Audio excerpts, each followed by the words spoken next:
एक समय की बात है। एक किसान था जो कुंदनपुरक नामक गांव में रहता था। उसकी उम्र हो चुकी थी, जिसके कारण उससे खेती का काम नहीं होता था।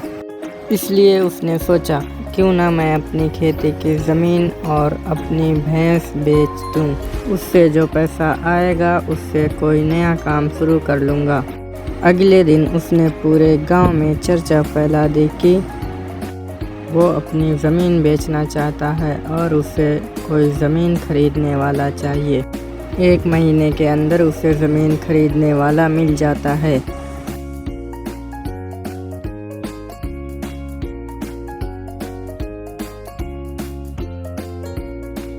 अरे भाई, मैंने सुना है तुम अपनी ज़मीन बेचना चाहते हो। हाँ सेठ, बेचना तो चाहता हूँ लेकिन कोई मिल नहीं रहा। अरे तो मुझे बेच दो।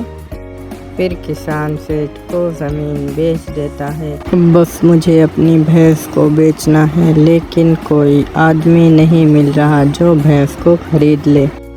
किसान ने बहुत कोशिश की पर वह अपनी भैंस नहीं बेच पाया।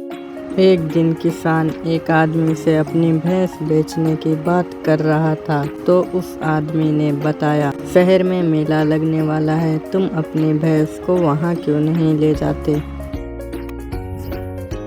फिर क्या, अगले दिन किसान अपनी भैंस को लेकर मेले में जाने के लिए निकल पड़ता है।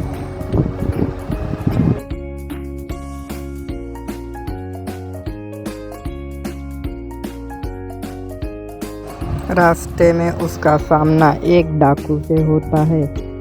अपनी भैंस को मेरे हवाले कर दो, वरना मैं इस लाठी से तुम्हारा सर फोड़ दूंगा।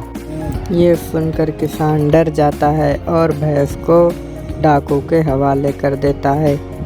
पर जैसे ही डाकू ने अपना हाथ भैंस को पकड़ने के लिए बढ़ाया, उसके हाथों से लाठी गिर जाती है और लाठी गिरते ही किसान उठा लेता है। मेरी भैंस को मेरे हवाले कर दो, वरना तुम्हारा सर फोड़ दूंगा। ये सुनकर डाकू डर कर भाग जाता है और किसान अपनी भैंस को लेकर मेले में आ जाता है। अरे सेठ, मैं अपनी भैंस बेचना चाहता हूँ, क्या आप लेंगे?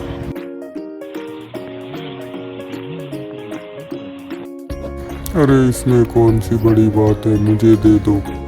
अब किसान के पास बहुत ज़्यादा धन होता है, जिससे वो एक नया काम शुरू करता है और अपनी आगे की ज़िंदगी आराम से गुजारता है।